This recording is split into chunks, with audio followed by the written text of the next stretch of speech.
To mark this significant historic event, we have the new statue of St. Ignatius of Loyola. I call upon His Excellency, the Most Reverend Anand Jojo, to come forth to unveil and bless the statue of St. Ignatius. Then Father Santos Minj SJ, the Provincial Superior, will cut the ribbon and announce the Ignatian year open for us.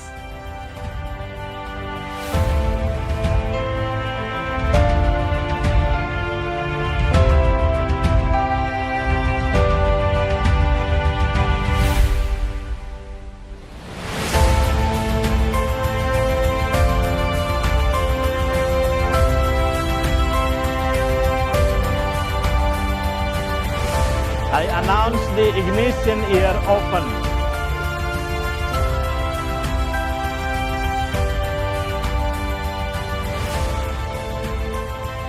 Thank you, Your Excellency, and the Provincial for blessing and announcing the Ignatian year open for us. Let us give them a big round of applause. Next on the stage, may I have the pleasure of inviting our dear novices and juniors who have prepared the Ignatian year theme song.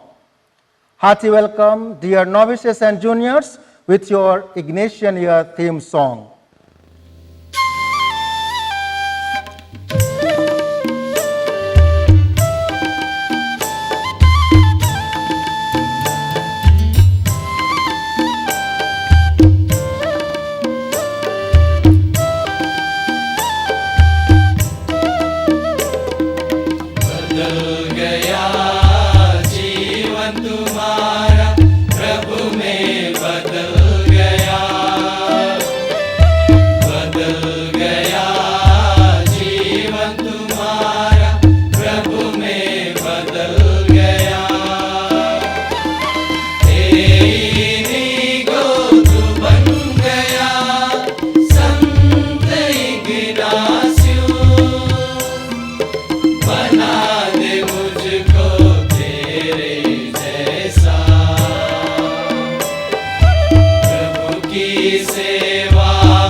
Indeed, dear novices and juniors, you have set the mood of the function with your theme song. Our heartfelt thanks to you, to your novice master, Socius, and the Dean. Next on this event, it is time to beseech God's blessings. I am extremely glad to announce and welcome our Daltonganj youth with their prayer dance. Let us join them and receive the blessings for the same.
Thanks, dear Daltonganj youth, for your prayer dance and seeking God's blessings for us. Dear fathers, sisters, brothers, teachers, now it is time for us to listen to the inaugural address by Father Edward Mudhabasari S.J. Welcome to you, Father, for your message. Right Reverend Bishop Anand Jojo, Bishop of Hazaribagh Diocese and the Administrator of Daltonganj Diocese, Father Santosh Minch S.J., the Provincial of Hazaribagh Province, priests and religious, friends, collaborators of Jesuits, and my dear Jesuit companions. This evening we have gathered here to inaugurate the Ignatian year to commemorate the defeat that triggered the conversion of St. Ignatius. The celebrations in the Society of Jesus started on the 20th of May 2021 and will conclude on the 31st of July 2022. On the 20th of May, 500 years ago, Ignatius was wounded by a cannonball while defending the fort of Pamplona against a powerful French army of 12,000 with a few soldiers. The cannonball not only shattered the bones of his one leg and wounded the other, it blew to pieces also his grandiose dreams to earn name and fame and the admiration of his masters and the other admirers, especially women of noble birth. We in Hazaribagh province had to defer the date as the second wave of coronavirus hit our beloved state of Jharkhand quite hard, infecting scores of people and killing many. Hazaribagh province lost 6 active Jesuit companions due to COVID-19, apart from the many near and dear ones and the collaborators and friends, including some priests and religious. Some are also wondering how could we celebrate the Ignatian anniversary when the prevailing mood is one of despondency, fear and uncertainty. But it is my belief that the Ignatian year, incidentally coinciding with the pandemic, might provide us with some spiritual insights and practical wisdom to face our present predicament. During his long convalescence, Ignatius was in a lockdown situation in his bed in the castle of Loyola, similar to the situation of the world during the pandemic. His normal life too came to a standstill, just as ours. We had to stay at home, work from home, we had to keep social distancing, wear masks, desist from embracing our beloved children. The schools and colleges were closed, so were the factories and all forms of traffic. Though Ignatius was confined to his sick bed, he was still hoping to go back to his old normal life. Therefore, in order to kill time, he asked for some romantic novels that would fuel his worldly daydreams. But his loving sister-in-law could find only the life of Christ and the collection of the lives of saints in the house. Finding no other way out to entertain himself, Ignatius spent his time partly in daydreaming about his former worldly life and partly by recalling to his mind the stories of saints he had read. Gradually, his mind began to change. It dawned on him that there was a difference in what he felt. Though he enjoyed immensely both these activities, the former left him empty and sad afterwards, but the latter filled him with joy and lasting peace and a strong desire to follow them, to do great things for God and humanity. After his convalescence, he was determined to pursue this new way. He realized that his former way of life had no lasting value, just as we have realized it during the lockdown. Ignatius left the castle to pursue this new way, which he believed was God's own way for his future life. He was ready to pay any price for it, leaving his family, friends, his possessions, and his worldly ambitions for name and fame.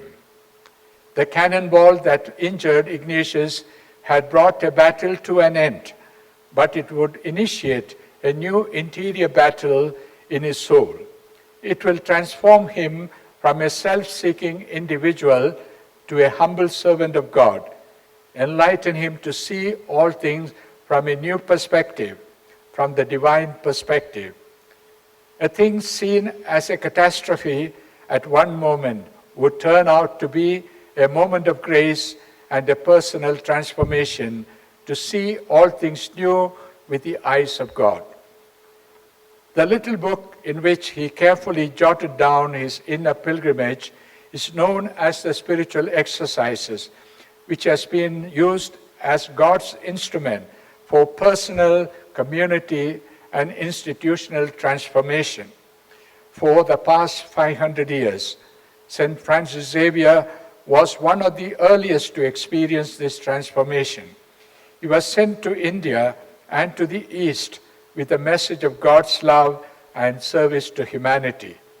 Ignatius' conversion also led him to found the Society of Jesus, which has been in the forefront for the church renewal, spread of modern education, and helping the poor and the marginalized in the far-flung corners of the world. Late Father Stan Sami is an epitome in our own days for championing the cause of justice, displacement of the indigenous people, and the destruction of the environment, especially in the tribal and Dalit heartlands. St. Ignatius has also given us two very important methods in the spiritual exercises for effecting personal, community, and institutional transformation, and for making good choices. They are known as the examination of consciousness and the rules for the discernment of the spirits, or tendencies that are godly and other-centered, or worldly and self-centered. These two precious gifts can help us to make good choices as we embark on the new normal to rebuild a fraternal, inclusive, and just world. Prior to the pandemic, the Society of Jesus had started a process of diagnosing and discerning its life and mission, seeing the sad plight of our society and the environment. After a year-long process of study, analysis, and discernment, the Society of Jesus had come out with 4 universal apostolic preferences. Father Arturo Sosa, the Superior General of the Society of Jesus, presented these to the Pope as the Society's preferences for the next 10 years. Pope Francis then approved these and confirmed them. He felt that the Society had made a true discernment to arrive at these, to renew their life and mission in the current deteriorating world scenario. Contextually applied with creativity and discernment, these can help us to jumpstart the new normal and rebuild a fraternal, just, ecologically healthy, and inclusive society. Pope Francis has also insisted that the foundation for the new normal must start with an internal process of prayer and discernment, as shown by St. Ignatius in the spiritual exercises, leading to commitment and solidarity with the poor, migrants, displaced, trafficked, and marginalized people, and accompanying the young by giving them hope for a bright future, providing quality education at all levels without neglecting the poor, restoring the integrity of cosmos, working for peace and reconciliation in collaboration with all people of goodwill.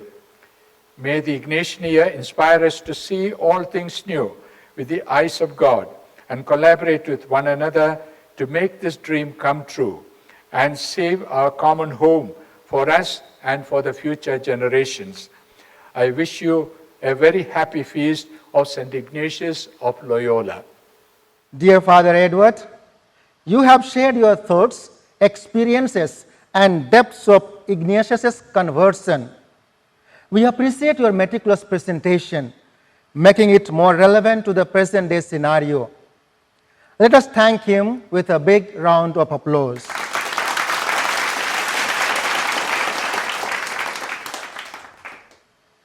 Dear audience, as the Ignatian year is declared, there are series of events lined up throughout the year to achieve the motto, goal, and grace of the same. Now let us see the display of the program on the screen.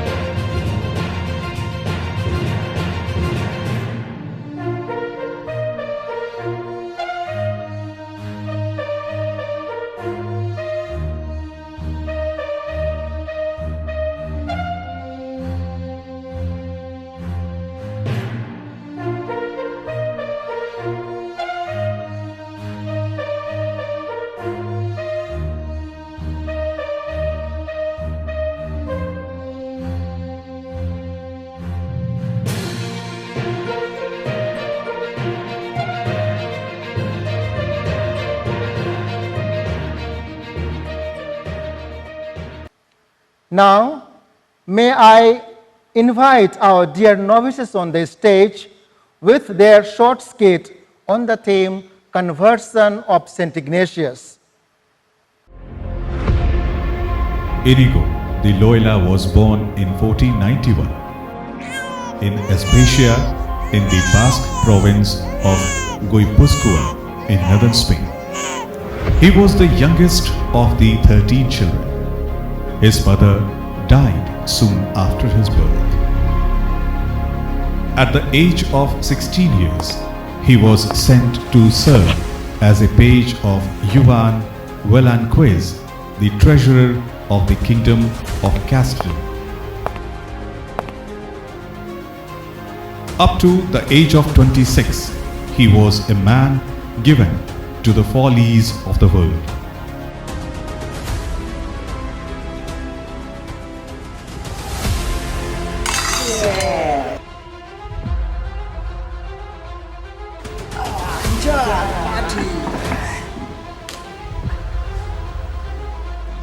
And what he enjoyed most was exercises with arms, having a great and foolish desire to win fame.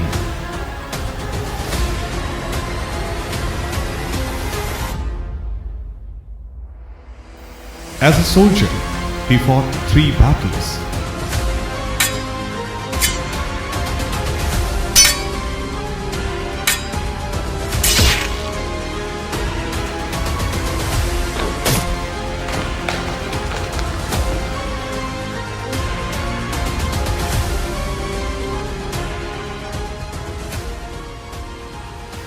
The third battle, the Battle of Pamplona, was most crucial in the life of Ignatius. The Battle of Pamplona was part of the war between France and Spain.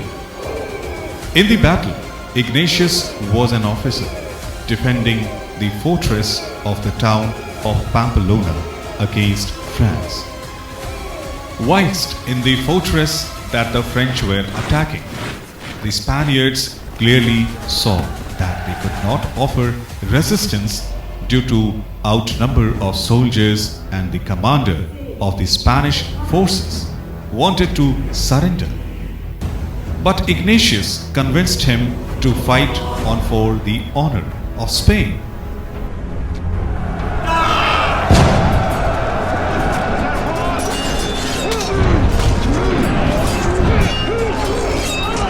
During the battle in bombardment, a shot struck him on one leg, shattering it completely. And as the cannonball passed between both legs, the other also was badly injured. It was the 20th of May 1521. Admiring his courage, the French soldiers carried him back to recuperate at his home, the castle of Loyola.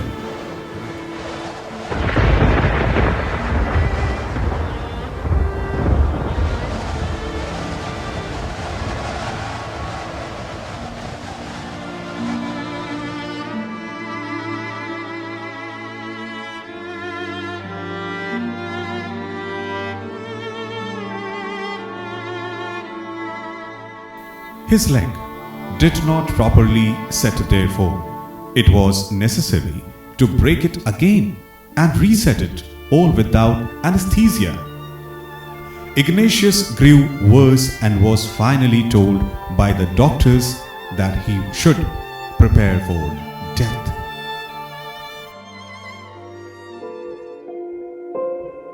On the feast of Saints Peter and Paul, he took an unexpected turn for the better.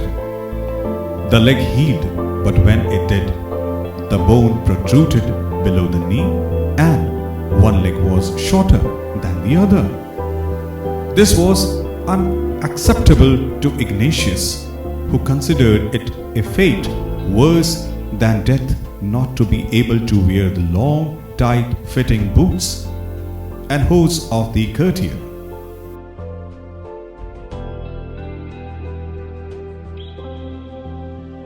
Therefore, he ordered the doctors to saw off the offending knob of bone and lengthen the leg, systematic stretching.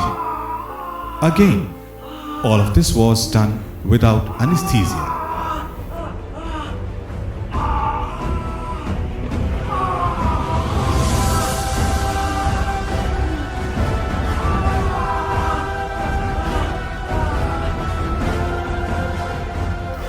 Unfortunately, this was not a successful procedure.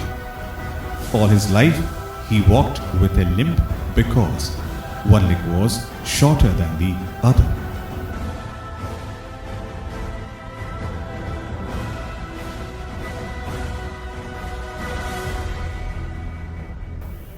During the long weeks of his recuperation, he was extremely bored and asked for romance novels to pass the time. Luckily, there were none in the castle of Loyola, but there was a copy of the life of Christ and a book on the saints. Desperate, Ignatius began to read them.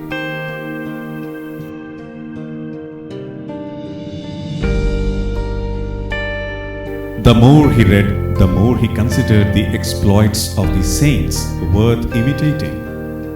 And the question arose in his mind, how he can't do it Francis could do. However, at the same time, he continued to have daydreams of fame and glory, along with fantasies of winning the love of certain noble lady of the court. He noticed, however, that after reading and thinking of the saints and Christ, he was at peace and satisfied. Yet, when he finished his long daydreams of the noble lady, he would feel restless and unsatisfied. Not only was this experience the beginning of his conversion, it was also the beginning of spiritual discernment or discernment of spirits, which is associated with Ignatius and described in his spiritual exercises. The exercises recognize that not only the intellect but also the emotions and feelings can help us come to a knowledge of the action of the Spirit in our lives. Eventually, completely converted from his old desires and plans of romance and worldly conquests, and recovered from his wants enough to travel. And this holy desire provoked Ignatius to go to Jerusalem as a pilgrim. His brother Martin tried to dissuade him and begged not to throw himself away. But he answered in such a way that without departing from the truth, for he was now very scrupulous about that, he slipped away from his brother.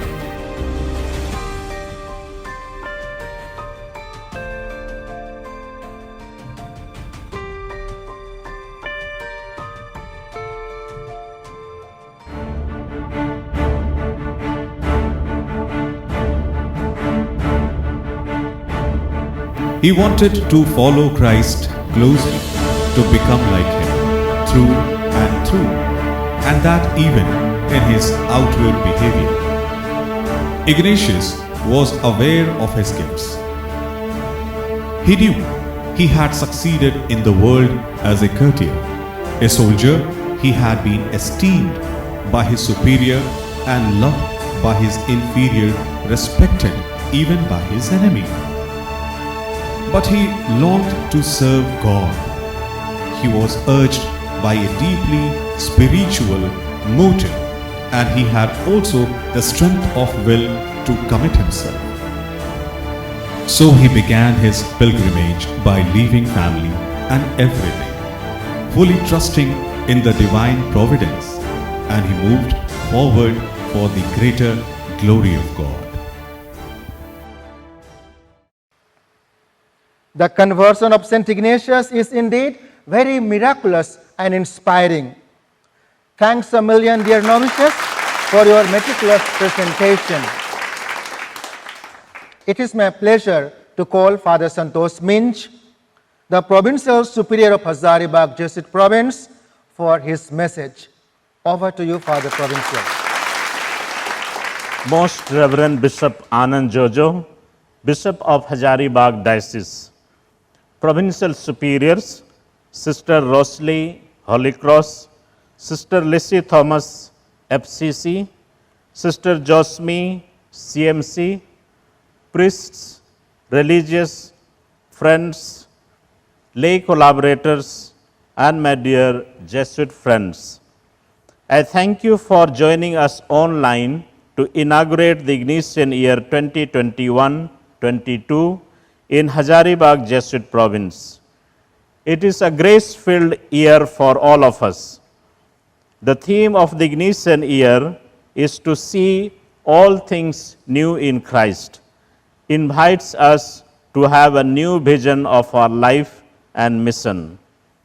Guided by the example of the Ignatian year, the Society of Jesus hopes to encourage everyone to draw inspiration from the example of Saint Ignatius and his inner journey to conversion, which led him to a close familiarity with God. This familiarity, in turn, led him to find God in all things and to see all things new in Christ.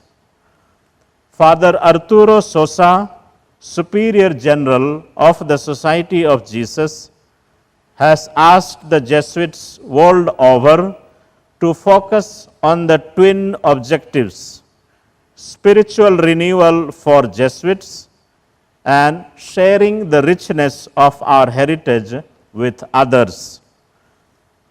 By these two objectives in mind, the Society of Jesus dreams a better future for the people we serve, a new world. How do we bring about personal renewal in our life? I think one has to make a conscientious effort to come closer to God, find deeper meaning in prayer, and find deeper meaning of the Eucharist, and examine one's relationship with God and people. Saint Ignatius of Loyola called himself a pilgrim, a towering imagery for constant search and conversion. The attitude for the quest for God and his divine will molded him to be a mystic, to be in close union with the divine. That's what he wanted. How can we develop the idea of being a pilgrim in our actual life and live it? Certainly, going through Ignatian resources, the autobiography, the constitutions, the spiritual exercises, and the documents of the general congregations, etc., prayerfully can enthuse in us a new hope and bring renewal. Secondly, visiting our cannonball experience and life in the society will unfold many God experiences and blessings God has bestowed on us. This exercise of introspection will help our Jesuit life for personal conversion. And one can be confident that a true personal conversion will lead one to a greater communitarian and institutional transformation in turn and inner joy in life. Dear brothers and sisters, we Jesuits have ample opportunities to share our Ignatian heritage in many places. Every encounter with the other can be an occasion to give and share. And we share it with you directly and indirectly through our life and ministry. This is a very good occasion to express our gratitude to those who collaborate with us, especially the various religious congregations that are involved with us in our schools and in our socio-pastoral ministries. Once I asked the staff of St. Xavier School, Hazaribagh, how much do you know about our spirituality? And do you know why we live such a life?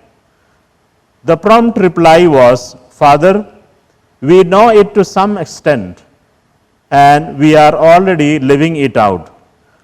Some of our lay collaborators are thirsting for the Ignatian spirituality. The province has given them taste of its richness. We have many schools and a few big institutions by which we are reaching out to 25,000 students. Dear lay collaborators, you are not just teaching or carrying out errands, but share in the mission of creating a just and life-promoting society. This makes me happy and proud to admit that you are our mission partners. Without you, we can achieve very little. I'd like to underline and appreciate the services done by our alumni after inheriting the values you have received from us. You are proactive in whatever way you can in reaching out to others. St. Ignatius was very close to the poor, and his life of poverty was an expression of his deeper intimacy with God. It transformed him to have total trust in him. Most of our mission works are in the villages, and I can say that the province has opted to work for the poor. On the occasion of the Ignatian year, province has to go through personal, communitarian, and institutional renewal in practicing the vows of poverty. Each Jesuit as well as the community will have to think big to do something concretely for the poor, as many of us journey with them very closely, and others will have to look for chances to be with them. I thank Father Arbind Beck, S.J., who is the coordinator of the Ignatian year, and his team, who has meticulously designed at various levels to share our Ignatian legacy with others. The Province Apostolic Plan describes our commitment to share Ignatian vision and charism with the laity and the youth. I'd like to thank St. Xavier's School community and the Hoxons for the installation of the life-size statue of St. Ignatius of Loyola in St. Xavier's campus on the occasion of the Ignatian year. I am also very grateful to everyone who was involved in getting ready for the inauguration of the Ignatian year without naming them. Thank you, everyone. I would like to conclude my sharing with the words of Father Arturo Sosa, the Superior General of the Society of Jesus. I quote, "It is my desire that at the heart of this Ignatian year, we would hear the Lord calling us, and we would allow Him to work our conversion, inspired by the personal experience of Ignatius." I unquote. May St. Ignatius continue to inspire and challenge us to walk in his footprints. Thank you very much. Dear Father Provincial, you have given us thought-provoking message on this occasion. Thank you very much. Now it is time for us to turn to the Almighty to offer symbolic prayers and petitions. Green Planet is our home, where we live, get food and oxygen to survive. Let us pray for the Mother Earth, that we all human beings may take extra care to our Mother Earth by protecting it and planting new seedlings. For this, let us pray. COVID-19 pandemic has affected all spheres of our lives, especially education of our students. O Heavenly Father, we pray for all the students, especially economically poor students who do not have means to study. May our government provide them means for education. For this we pray. As we celebrate 500th year of St. Ignatius' conversion, may this year be a time for all the Jesuits and our collaborators, men and women, a time for internal renewal. For this, let us pray. May our Jesuit resources, the spiritual exercises, the constitutions, Ignatius' autobiography, and his letters help us to find everything new in Christ and do his mission wholeheartedly. For this, let us pray. Lord, hear our prayer. Dear fathers, sisters, brothers, teachers, and well-wishers, with this we wind up the most awaited inaugural ceremony of the Ignatian year. We are extremely grateful to His Excellency, Most Reverend Anand Jojo, who despite his busy schedule made his precious presence available. Our words are not enough to thank you, yet accept our deepest and sincere gratitude and thanks. We express our gratitude to the speakers of the day, namely Father Edward and Father Provincial, for enlightening us with Ignatian conversion. Thank you, dear fathers. Finally, we acknowledge and appreciate your valuable presence with us and making this inaugural ceremony a successful one. Thanks a bunch to all. Finally, wishing you a grace-filled Ignatian year 2021-22. Thank you very much.